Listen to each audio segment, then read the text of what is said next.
Muy buenos días, queridos amigos, estimados hermanos. Hoy es miércoles 14 de agosto del año 2024. Vamos a tener la reflexión de la lección de escuela sabática que se titula ¿Quién es el más grande? Por alguna razón los discípulos de Jesús estaban disputando quién habría de ser el más importante, el más grande. Es probable que siguieran dejándose llevar por su errónea idea, de que el Mesías establecería su reino universal aquí en la tierra. De cualquier forma, pensar en ser el más grande, el más importante, el mayor, no es más que el espíritu de Satanás, note bien, y Jesús tenía una gran lección para ellos. Evangelio según San Marcos, capítulo 9, versos 30 al 41. Habiendo salido de allí, caminaron por Galilea, y no quería que nadie lo supiese, porque enseñaba a sus discípulos y les decía: el Hijo del Hombre será entregado en manos de hombres y le matarán, pero después de muerto resucitará al tercer día. Pero ellos no entendían esta palabra y tenían miedo de preguntarle. Y llegó a Capernaum, y cuando estuvo en casa les preguntó: ¿qué disputabais entre vosotros en el camino? Mas ellos callaron, porque en el camino habían disputado entre sí quién había de ser el mayor. Entonces él se sentó y llamó a los 12 y les dijo: si alguno quiere ser el primero, será el postrero de todos y el servidor de todos. Y tomó a un niño y lo puso en medio de ellos, y tomándole en sus brazos les dijo: el que recibe en mi nombre a un niño como este, me recibe a mí, y el que a mí me recibe, no me recibe a mí, sino al que me envió. Juan le respondió diciendo: Maestro, hemos visto a uno que en tu nombre echaba fuera demonios, pero él no nos sigue y se lo prohibimos porque no nos seguía. Pero Jesús dijo, no se lo prohibáis, porque ninguno hay que haga milagro en mi nombre y luego pueda decir mal de mí, porque el que no es contra nosotros, por nosotros es. Y cualquiera que os diere un vaso de agua en mi nombre, porque sois de Cristo, de cierto os digo que no perderá su recompensa. Jesús nuevamente les vuelve a mencionar a los discípulos que habría de ser muerto y que resucitaría el tercer día. Jesús les declara que habría de ser entregado o traicionado.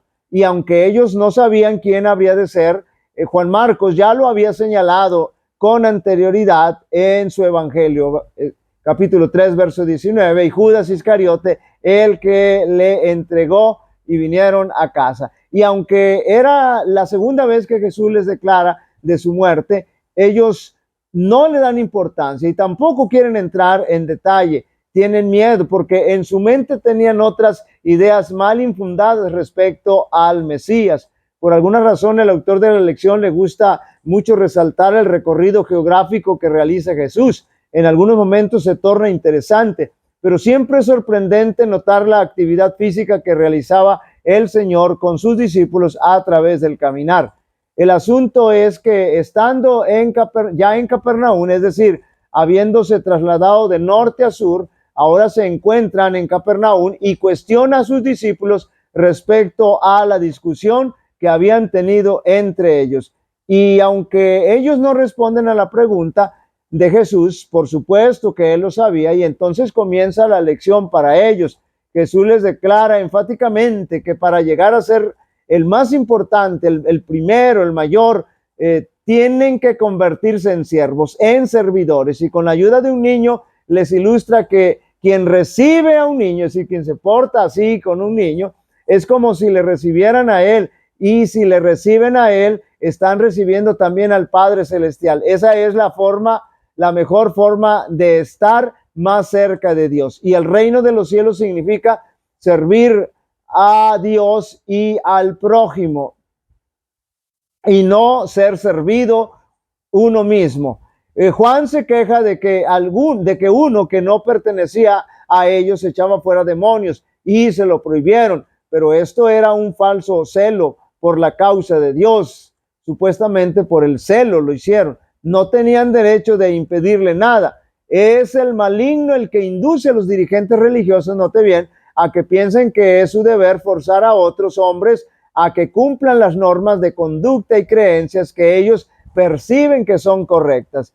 En una oportunidad los discípulos disputaban sobre cuál de ellos sería considerado el mayor. No tenían la intención de que sus palabras llegaran a oídos del maestro, pero Jesús leyó sus corazones y aprovechó la oportunidad para dar a sus discípulos la lección de humildad.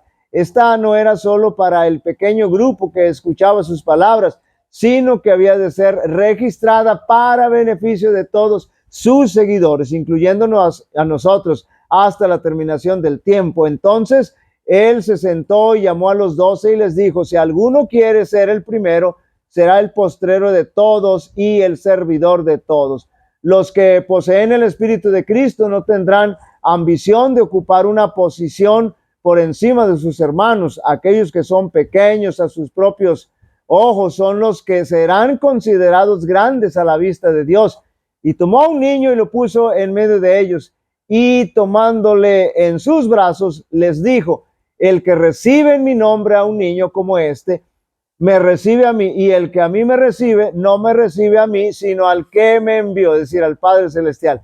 Qué preciosa lección es esta para todos los seguidores de Cristo, los que descuidan los deberes, noten bien, de la vida que les incumben directamente, los que no usan de misericordia y bondad, cortesía y amor hacia un niño, están descuidando a Cristo.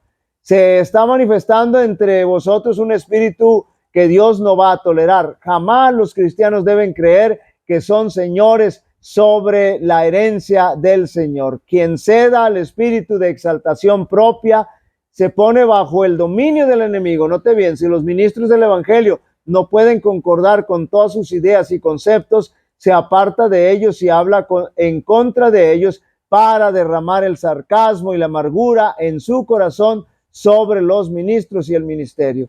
Jesús nos ha dado ejemplo mediante su vida de pureza y perfecta santidad. El ser más exaltado del cielo fue el más dispuesto a servir, note bien, el más honrado se humilló para servir a los que en un momento antes habían estado discutiendo acerca de quién iba a ser el mayor en su reino. Dios obra por medio de los que Él elige. A veces elige al más humilde instrumento para que efectúe la mayor obra, porque su poder se revela en la debilidad del hombre. Los humanos tenemos nuestra norma y en virtud de ella clasificamos una cosa como grande y otra como pequeña, pero Dios no valora las cosas de acuerdo con nuestra regla. No hemos de suponer que lo que es grande para nosotros tiene que ser grande para Dios, o lo que es pequeño para nosotros tiene que ser pequeño para Dios. No nos toca a nosotros juzgar nuestros propios talentos o elegir nuestra obra. Hemos de llevar las cargas que Dios nos señala, llevándolas por su causa y siempre recurriendo a Él en busca de descanso. Queridos amigos y hermanos, la verdadera grandeza se encuentra en servir y no en ser servido. La verdadera grandeza está en seguir el humilde ejemplo de Cristo Jesús. Jehová te bendiga y te guarde. Jehová haga resplandecer su rostro sobre ti y tenga de ti misericordia. Jehová alce sobre ti su rostro y te dé paz. Y pondrán mi nombre sobre los israelitas y yo los bendeciré. Dios bendiga a cada uno de vosotros.